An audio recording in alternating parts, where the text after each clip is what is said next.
পরিমল, ও পরিমল, পরিমল, ঘুমিয়ে পড়লে নাকি? কে কে ওখানে? এত রাতে জানলার ধারে কে? আমায় চিনতে পারছো না পরিমল?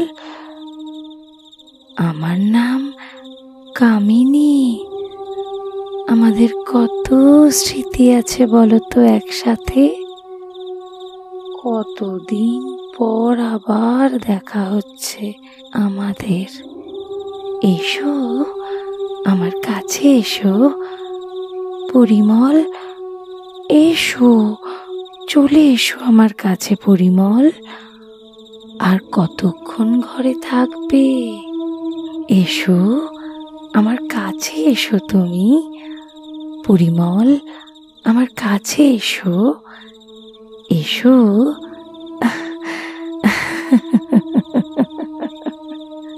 কামিনী, আমি আমি যাচ্ছি কামিনী, তুমি দাঁড়াও, দাঁড়াও তুমি। এসো আমার কাছে এসো পরিমল।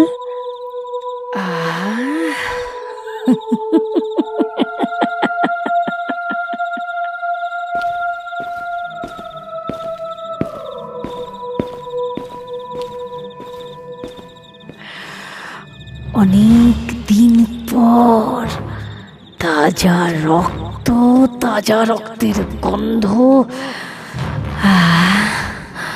মাংসের গন্ধ আমি তৃপ্তি করে খাবো। অনেক অনেক দিনের খিদে, খিদে আমার পেটের ভেতরটা জ্বলে পুড়ে যাচ্ছে।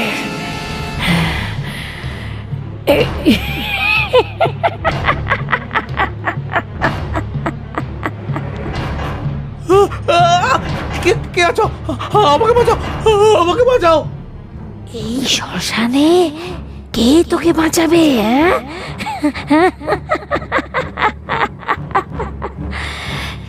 কেউ তোকে বাঁচাবে না। তোকে দিয়ে আজ আমি আমার খিদে মেটাবো। হ্যাঁ, খিদে খিদে, আমার আমার পেটটা জ্বলে পুড়ে যাচ্ছে। আমি আজকে আমার খিদে মেটাবো।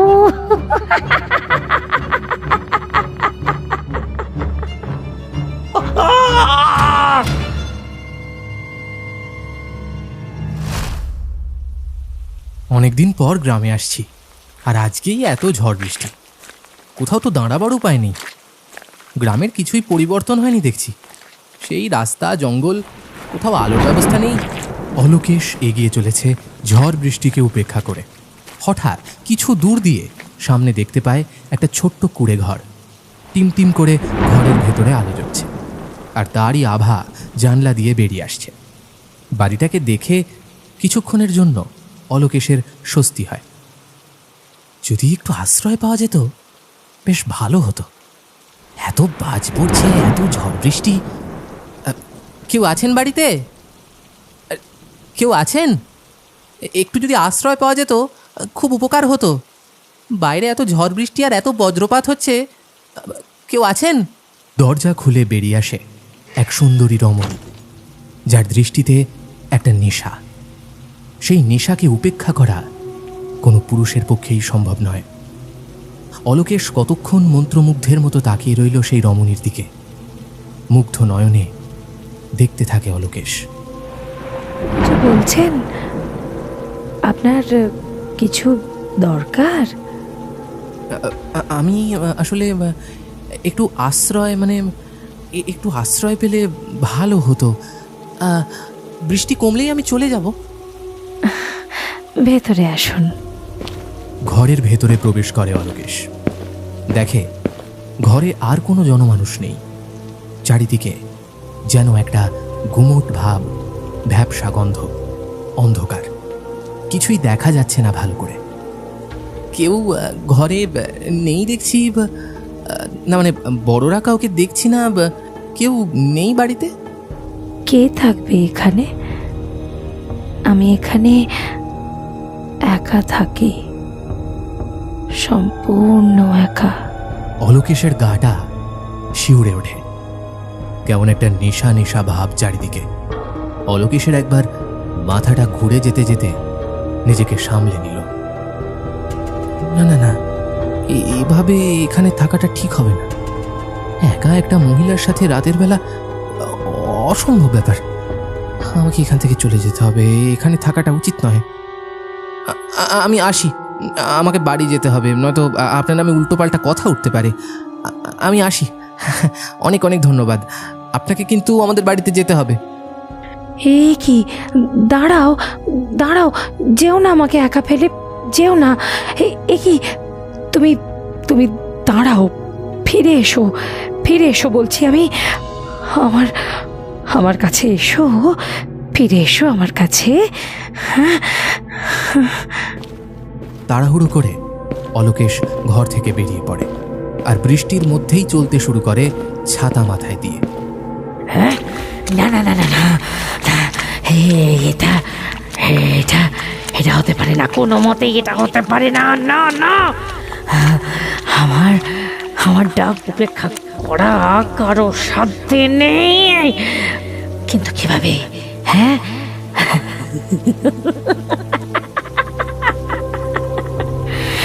এটা এটা অসম্ভব, অসম্ভব, অসম্ভব এটা।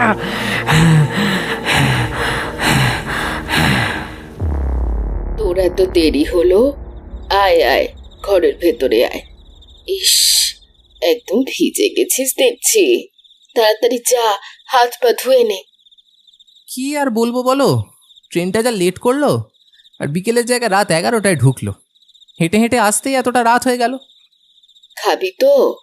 তোর জন্য সেই কখন থেকে জেগে বসে আছি। বড় খিদে পেয়েছে মা, দাও দাও, খেতে দাও। খেতে বসে অলোকেশের খাওয়া দেখে তার মা অনেকটা অবাক হয়ে যায়। কি অদ্ভুতভাবে খাচ্ছে ছেলেটা, যেন সবকিছু ভালো করে না চিবিয়েই গিলে গিলে খেয়ে নিচ্ছে। অনেকদিন কিছু না খেলে যেভাবে মানুষ খায়, তেমন ভাবে। আরে আস্তে আস্তে খা, তুই একটু আস্তে খা, আরো একটু দেবো কিন্তু। হ্যাঁ দাও, বড্ড খিদে পেয়েছে আমার। অলোকেশ খেয়ে দিয়ে চলে যায়। তার মা ছেলের কাণ্ড দেখে অনেকটা অবাক হয়। এদিকে এসো, এসো এদিকে। তুমি আমার ডাক উপেক্ষা করতে পারো না, পারো না। আজ অব্দি কেউ আমার ডাক উপেক্ষা করতে পারেনি।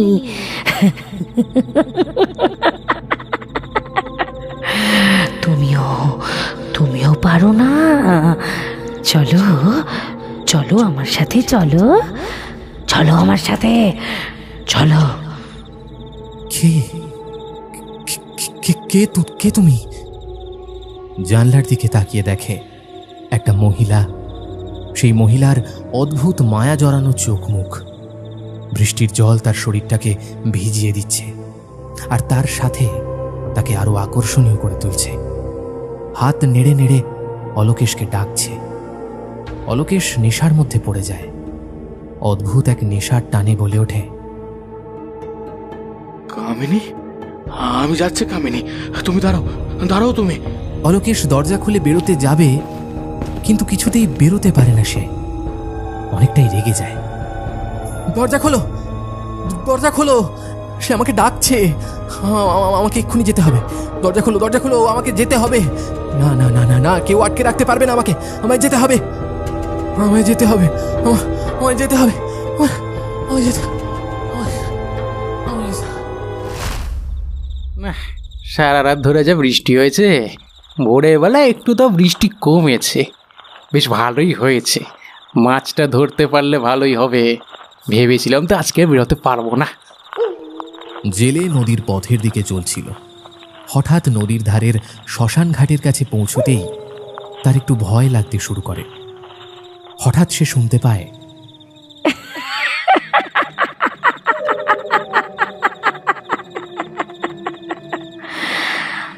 আমার কাছে আসবে না, আমাকে উপেক্ষা করে চলে যাবে।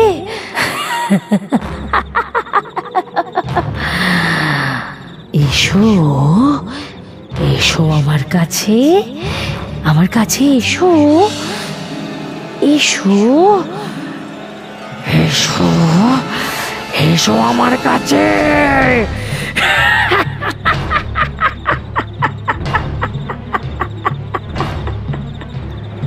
এ কি, এই ভোর রাতে মহিলা? না না, অসম্ভব অসম্ভব, এটা কোনো মতেই হতে পারে না। না না না না, এখানে থাকা যাবে না। উরি বাবা রে বাবা, পালাতে হবে এখান থেকে। আমার মনে হয় ভূত পেতের পাল্লায় পড়েছি। জেলে ভয় পেয়ে দৌড়তে শুরু করে, কিন্তু এ কি কাণ্ড! সে দৌড়ে দৌড়ে যেখানেই যায় না কেন, কামিনী তার সামনে হাজির হয়। কি ভয়ঙ্কর তার লম্বা চুল, জ্বলন্ত চোখ, মুখের দুপাশ দিয়ে বড় বড় দাঁত বেরিয়ে পড়ছে। খিলখিল করে হেসে ওঠে কামিনী।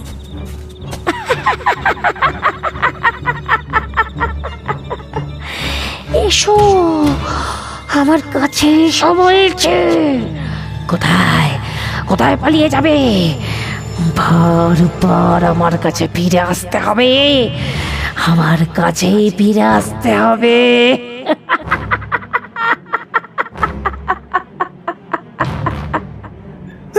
আমাকে ছেড়ে দাও, আমাকে ছেড়ে দাও। না না না না, আমি কেন পালাতে পারছি না? এই আমাকে ছেড়ে দাও, আমাকে ছেড়ে দাও। আমি তোমার কোনো ক্ষতি করিনি, আমাকে ছেড়ে দাও। না না না, তোকে আমি ছাড়বো না। এতদিন পর তোকে হাতের কাছে পেয়েছি, তোকে এত সহজে ছেড়ে দিই কেমন করে বলতো? হ্যাঁ, ছেড়ে দাও, ছেড়ে দাও। আমি তোমার কোনো ক্ষতি করিনি, ছেড়ে দাও আমাকে। আমার বউ বাচ্চা সংসার সব আছে, আমাকে ছেড়ে দাও। ওই ওই রাতের কথা মনে পড়ে, যেই দিন আমি সকলকে বলেছিলাম ছেড়ে দিতে, তোরা ছেড়ে দিয়েছিলিস আমাকে। না না না, আমার ভুল হয়ে গেছে, আমার ভুল হয়ে গেছে, আমার ক্ষমা করে দাও, আমার ভুল হয়ে গেছে। আর কখনো এরকম হবে না, আর কখনো এই কান ধরছি, আর কখনো এরকম হবে না। আমাকে ছেড়ে দাও, ক্ষমা করে দাও। কত করে বলেছিলাম আমাকে ছেড়ে দে, তোরা আমাকে ছেড়ে দিস নে। তোরা আমাকে ভোগ করেছিলিস, এইবার এইবার আমি তোদের ভোগ করব, তোদের রক্ত মাংসকে তৃষ্ণা মেটাবো। অনেক অনেক দিনের খিদে আমি মেটাবো আজকে তোর রক্ত দিয়ে। একজনকে তো কবেই মেরেছি, আরেকজনকে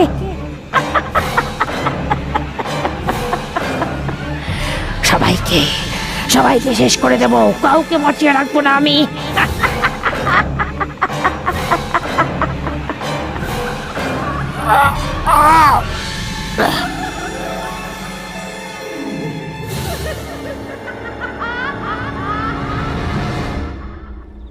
আরে এত রাতে বেলা ওখানে কে যেন দাঁড়িয়ে আছে না? আমাকে একটু ওই পারে পৌঁছে দাও, আমার না খুব দরকার আছে গো, একটা খুব দরকার। বড় বিপদে পড়েছি জেলে ভাই, একটু ওপারে পৌঁছে দাও না। এত রাতের বেলা আপনি এখানে একা? কি ব্যাপার? সদরের হাসপাতালে আমার মা ভর্তি, মায়ের অপারেশনের টাকা আনতে বাড়িতে গেছিলাম, একটু দেরি হয়ে গেল, তাই শেষ খেয়া চলে গেছে। এখন আর কোনো খেয়া নেই, আর আজ রাতেই আমার মায়ের অপারেশন না করতে পারলে আমার মা মারা যাবে। আমাকে একটু ওপরে পৌঁছে দাও না গো ভাই। ওর কাছে অনেক টাকা, ওগুলো যদি দেখতেও খাসা। আসো আসো, এদিকে আসো, এদিকে উঠে আসো, তাড়াতাড়ি পৌঁছে দেবো আমরা। নৌকায় উঠে বসো, কোনো ভয় নেই তোমার। তা বলছি, তোমার কাছে কত টাকা আছে গো? কেন গো ভাই? একা মেয়ে মানুষ, এত রাতে এত টাকা নিয়ে বেরিয়েছো, ঘরে কি কোনো বেটা ছেলে নেই? না না, আমার বাড়িতে তো কেউ নেই, আমি আর আমার মা থাকি গো। মায়ের যদি কিছু হয়ে যায়, ও মা গো। মাঝপথে নৌকো থামিয়ে দেয় জেলে। তা দেখে মেয়েটা ভয় পেয়ে যায়, জিজ্ঞাসা করে, হে কি কি হলো? নৌকা থামিয়ে দিলে কেন তোমরা? হ্যাঁ, আই, তোমার কাছে যা টাকা আছে আমাদের দিয়ে দাও। টাকা? টাকা তো তেমন কিছু নেই গো। আমার মায়ের চিকিৎসার জন্য আমি নিয়ে যাচ্ছি, আমাকে ছেড়ে দাও না গো। আমার মা বড্ড অসুস্থ, হাসপাতালে ভর্তি। আমি টাকা না নিয়ে গেলে মা চিকিৎসা না পেয়ে মারা যাবে গো। ছেড়ে দাও না আমাকে। যা টাকা আছে সব দিয়ে দাও, নয়তো তুমি থাকবে না। আগো, তাতে আমাদের কি শোনা? তোমার মা মারা গেলে আমাদের কি? আমাদের তো ওই টাকা লাগবে, আর সাথে তোমাকেও।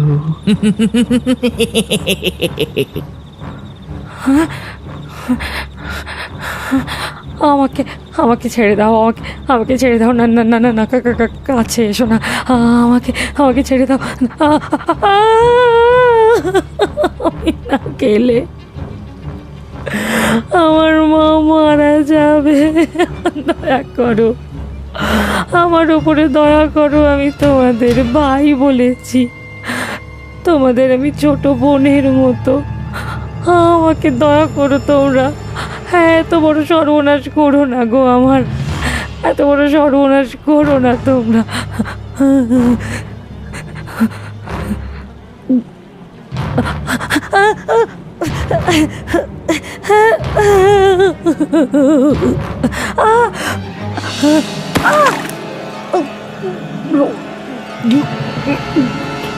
তোদের কাউকে ছাড়বো না শয়তান, কাউকে ছাড়বো না। প্রতিশোধ নেব আমি, আমি আমি নেব প্রতিশোধ। আমি ফিরে আসবো। তোরা কেউ বাঁচতে পারবি না, আমি ফিরে আসবো। আবার এই প্রতিজ্ঞা রইল।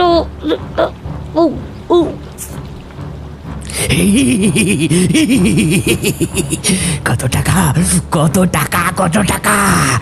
এই গয়নাগুলো বিক্রি করলে অনেক টাকা পাবো, অনেক টাকা পাবো। আমরা হাফ হাফ করবো, হাফ হাফ। ডাক ডাক ডাক ডাক ডাক, কত টাকা, কত টাকা! এই সেই বাড়িটা তো ভাঙা চোরা। তাহলে সেদিন রাতে যাকে দেখেছিলাম, কি জানি, কিছুই তো বুঝতে পারছি না। মেয়েটার মায়ার ভরা মুখ আমি কিছুতেই ভুলতে পারছি না, কিন্তু ওই পৈশাচিক চেহারা, তাহলে কি সবই স্বপ্ন, আমার মনের ভুল? না, আমি এবার কাকার বাড়ি যাই।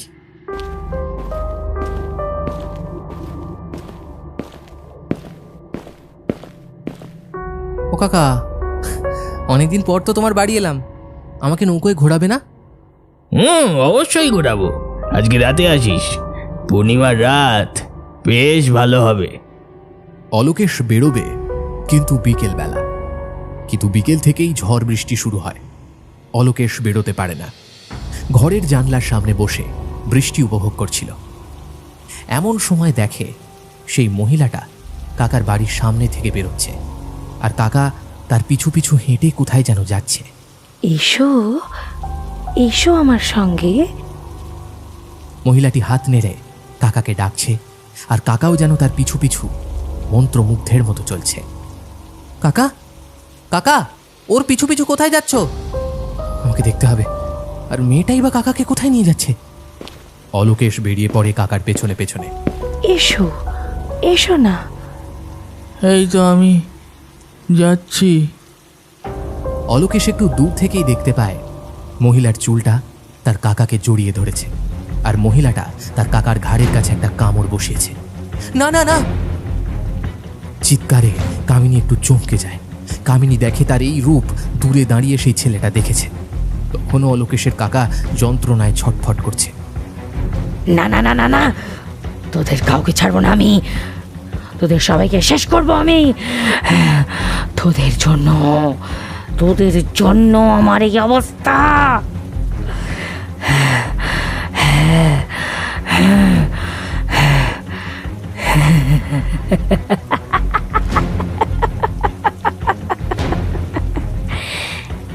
কামিনী রেগে কাকার মুন্ডুটা দেহ থেকে আলাদা করে দেয় আর এগিয়ে আসে অলোকেশের দিকে। এসো এসো আমার সঙ্গে। দাঁড়িয়ে পড়লে কেন? এসো। না না না না না, আমি তোমার সঙ্গে কোথাও যাব না, কোথাও না। একে একে এসো। এটা কি হলো? ও আমার রূপে মুগ্ধ হচ্ছে না কেন? ও আমার ইশারায় পথটাও তো চলছে না, কিন্তু কেন? কাকাকে তুমি মেরেছো, তুমি পিশাচিনী। তোর কাকা আমার জীবন নষ্ট করেছে। তুই তুই দেখবি। দেখ।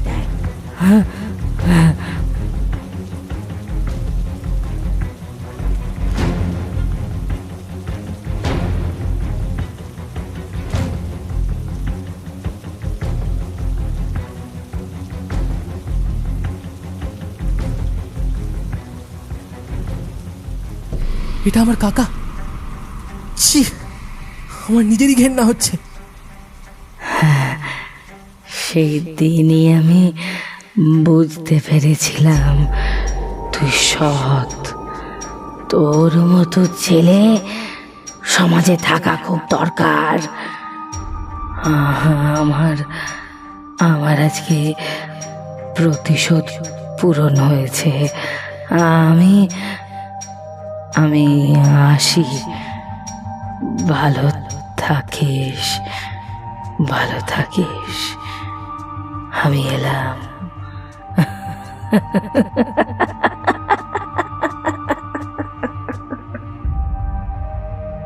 পরের দিন সকালবেলা শ্মশানে বটগাছের তলায় দুটো ছিন্ন ভিন্ন দেহ পড়ে থাকতে দেখা যায়। সকলেই অবাক হয়ে যায়। গ্রামের অনেকেই সেখানে জড়ো হয়েছে। অলোকেশও এসেছে, কিন্তু সে জানে আসল ব্যাপার কি। তাই সব দেখেও না দেখার ভান করে সে সেখান থেকে চলে যায়।